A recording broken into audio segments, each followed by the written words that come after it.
Here is the Sega Outrun that I picked up at the Big Adventures auction in Westfield, Massachusetts on May 6th of 2016. Anyway, I thought I'd go through it with you and show you what I got for 175 bucks. I think it was a little bit of an impulse buy, but I'm kind of in love with Outrun at the moment, so I'm gonna make it work for me at the very least. So let's go over some of the good things and the bad things that you're gonna get with one of these games at an auction like this. So I'll start with the marquee. The marquee up here is actually in nice, decent shape. It's pretty clean. It's got a monitor in there, which is, I think it worked when I powered it on. I don't think the game board worked, but I was hoping to get some boards and these to make something out of it. You know, this bezel's, you know, it's got the Outrun map on it, but it's peeling and they decided to try to throw a screw in it to hold it down, and it's cracked, and so that's probably not salvageable. And then the control panel down here, as always, is toast. I mean, look at this. This thing's been smashed in. Shifter's good though. This steering wheel is actually in decent shape, a lot better shape than the other one. I don't know if you guys remember, but the other Outrun I have, that steering wheel was covered in dirt and grime up here, and this one's actually in decent shape, and it feels good too. It actually, like, you know, locks, goes lock to lock, and then, you know, returns to center. Pretty nice. So it's got a good set of springs in there. Let's take a look and see what else we've got going on here. This side art, it's got a couple nicks on it here and there, and it's missing this top section, but it's actually, you know, this side is, it's not in bad shape. I mean, it's got a couple scrapes here and there on it, but it's in pretty good shape. And, you know, as I look at it, you know, it's kind of hard to tell, but it's not swollen or anything on the sides. Like, you know, if I shine a light on here, it's actually pretty straight, which is good, and even the bottoms are pretty good. You know, obviously these corners down here, they take a beating, but that's actually not too bad at all. The pedal's a little rusty, but this actually looks like it's gonna clean up pretty well. So we'll take a look. Maybe that might be a better one to swap in after I clean it up. And let's take a look at this side. So here's the other side, you know, missing a little bit off the top, but not too bad. And then just a couple little nicks and scrapes here along the way, but otherwise it's not in bad shape. It's pretty solid for, you know, a cabinet of this age. It's just that control panel which is shot, unfortunately. So let's go ahead and take a look at the inside of this Sega Outrun, and then we'll power it on and see if we can, you know, get anywhere with it. That bottom decal is a little dirty and worn, but it's not too bad otherwise. So let's go inside and see what it looks like in there. All right, so here's the back of that Sega Outrun cabinet, and it's actually pretty clean for a Sega Outrun cabinet. The one I got came out of a barn and was absolutely disgusting, and you know that you could tell that it had hit some moisture on the top, but this isn't. It's actually not too bad. It looks like they wiped it off once in a while. I mean, geez, you can even kind of see the stickers on here, except for that serial number one that's kind of worn, but yeah, not too bad. So serial number 215116. All right, let's open it up and see what kind of magic's actually in here. All right, so we've got the board, which is good, and it doesn't have those suicide chips on it. They would be, let's see, if we had suicide chips on it, they would be one of these two, if I recall, and they'd be pretty thick and have a battery logo on it. So that's good that they're not the suicide chips. Let's take a look in here and see what we can find. So we got a bag of something. Jeez, what is this? Maybe a manual. Oh, probably some pennies down by that block down there. That's good. We should totally turn it on now and see what happens. Oh, let's see. All right, let me set this up and see what's in here. All right, let's take a look. So we've got, let's see what this is. We've got our manual. That's good. I kind of need one of those. So there we go. That's what, 20 bucks on eBay maybe. Coin counter, just dangling there. Let's see if you can see that. About 109,981. So yeah, I guess it made it a few bucks. Let's see. What is this? Maybe that was a quarter. Not anymore. Let's see. Bag of parts. Looks like. Yeah. Some parts down in there. Let's take a look and see if there's anything in there. A second. Some money, some springs.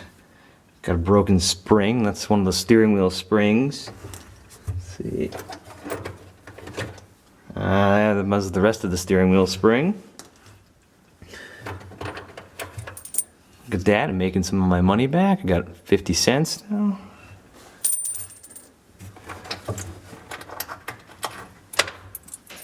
Yep, some more change. It always baffles me why we find pennies in these things. There's another quarter. Right. Another quarter. And some stuff over here. Let's see if I can show you. I gotta get those pennies out before I turn it on. See if you guys can. Some pennies down there. Right down in there. I gotta get those out before we turn it on. Then we'll turn it on and watch it probably do nothing. Alright, some straw. Oh, that's lovely. More springs. Yeah, more springs. There's 2 springs for the steering wheel. Oh, some screws. I'm gonna clean the rest of this junk out and get those pennies out, and we'll turn it on and see what happens. First, let's take a look up here. All right, so there is the steering wheel. That's a steering wheel mechanism. Let's see if I can. There's a steering wheel mechanism in there, and it's actually pretty clean in there. That's actually pretty nice to see how clean that is. I'll open it up on the other side and we'll see if it's just as clean as it looks. That's good. And we've got the pedals down there, which also look equally as clean. That's a good thing. Okay, so worst case scenario, I can still part it out and do something with it, because it's pretty clean on the inside. Not much, no signs of water damage or anything, which is pretty good. I might even swap this cabinet out for my other one that I just moved in. We'll go down and take a look at that too in a minute. But maybe we'll swap things around and take advantage of the better cabinet. Well, let's see what happens. All right, let's take those pennies out and turn it on. All right, so this is what's in the parts bag. There's a pot there. We'll test that. Maybe that'd be good to have.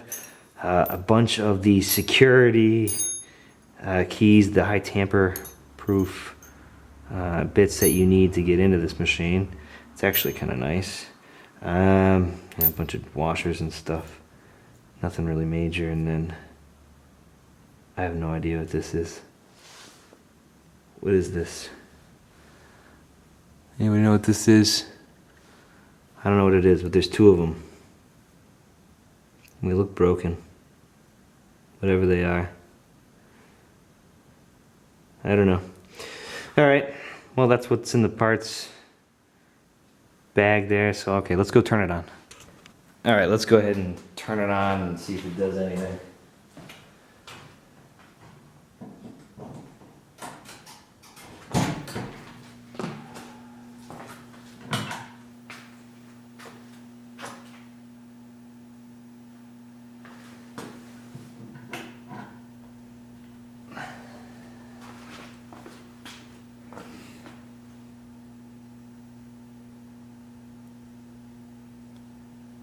Well, that's interesting. We get like the monitor on, but when I push the power switch,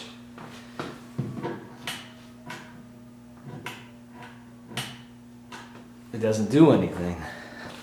All right, so the power switch doesn't do anything, and we've got some it's just like a, I don't know what you'd call it, like an AC hum on the monitor. Actually, I didn't even, if I hit the power switch, the monitor doesn't go off.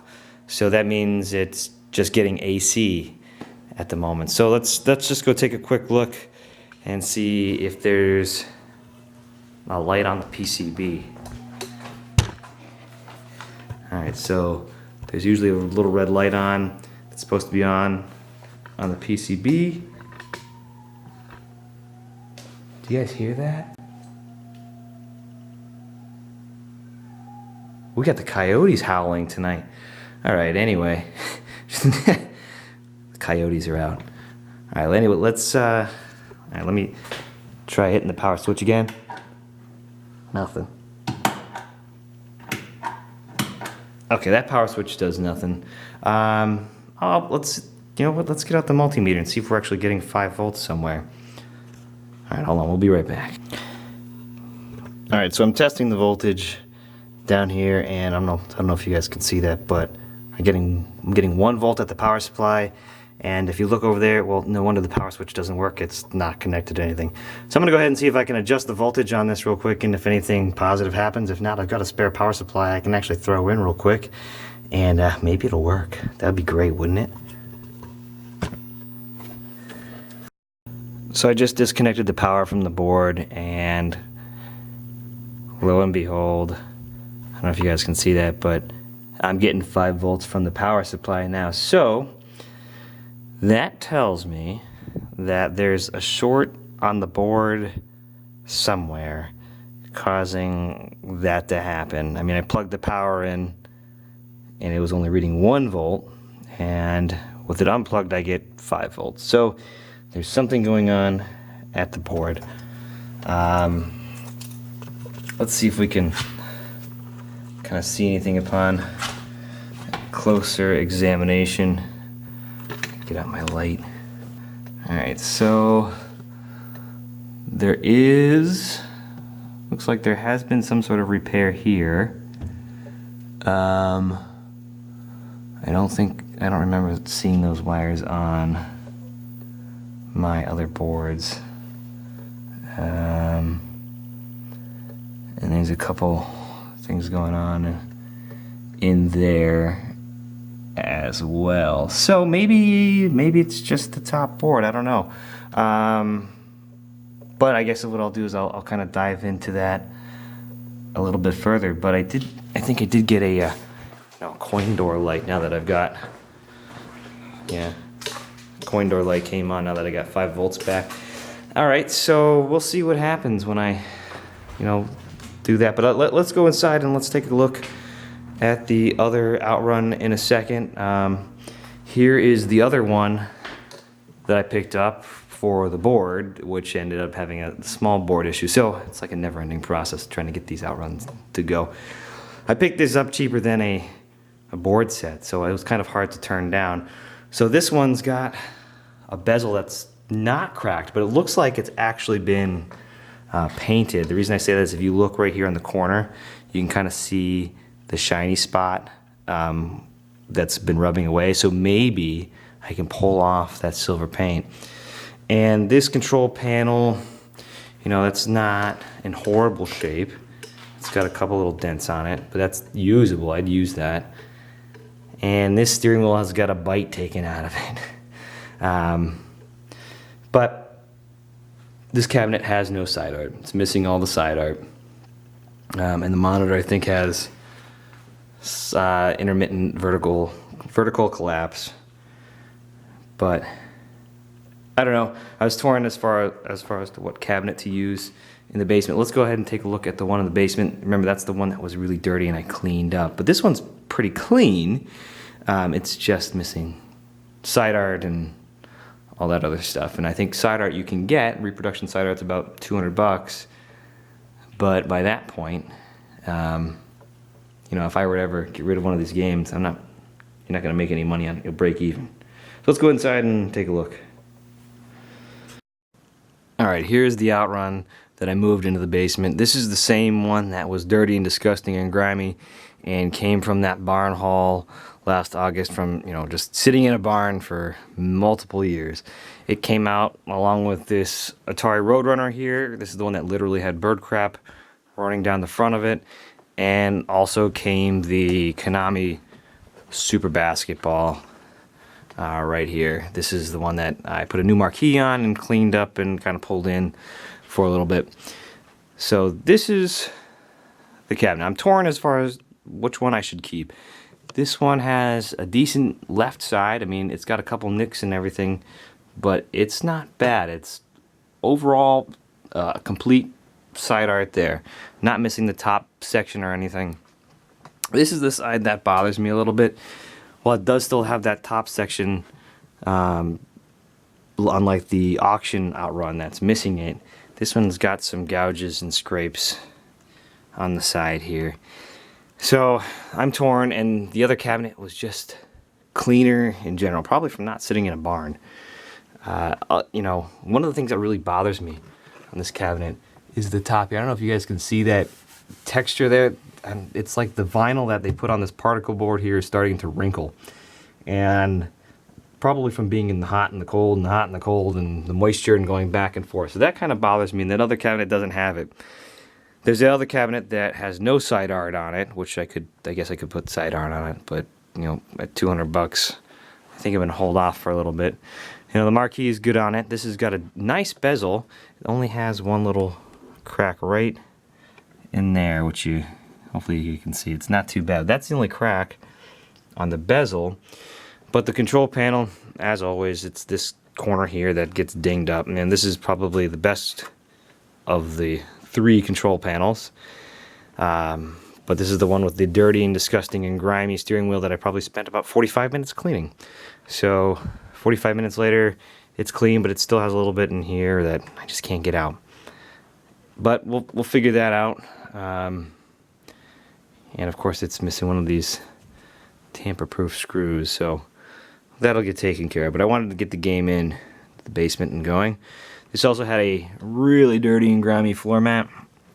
I used a wire brush and some simple green and a vacuum for about 10 minutes or so, and that cleaned up pretty well. I also took a wire brush and I hit the pedals to clean up the rust, and then I sanded them with a DA sander up to about 320 grit, and went higher with the block sander. And I mean, it's still pitted, you know, but it looks a lot better. And then afterwards I hit it with some Brasso that gives it a nice little shine. So it cleaned up pretty well.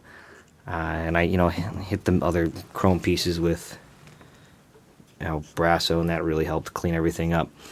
But as far as that, I'm just kind of torn on as far as what cabinet I should keep. But anyway, I do want to give Todd a shout out. This Toddy 83, he's been in the comments section of the Resto Mod video for this. He actually went through and created his own cocktail table, Resto Mod essentially, and restored it. And he did a really awesome job. He actually pushed the video over to NES Addict. So go check out that channel. I'll put a link in the description below so you guys can check it out. But he did an awesome job with it, and I just wanted to give him credit for, you know, going the extra mile to do a quality Resto Mod for an otherwise relatively boring cabinet. So nice job, Todd. Keep up the good work, and best of luck to you on the future endeavors there. Hope to see some more. So thanks a lot, guys. Any suggestions, let me know. I'll keep you updated as well on the Outrun auction machine, and hopefully we can get that going. Hopefully it's just like some simple short that's causing that board to drop down to 1 volt. And if that's the key, man, we could be, you know, cooking with oil or something like that, whatever the saying is. All right, guys, take it easy.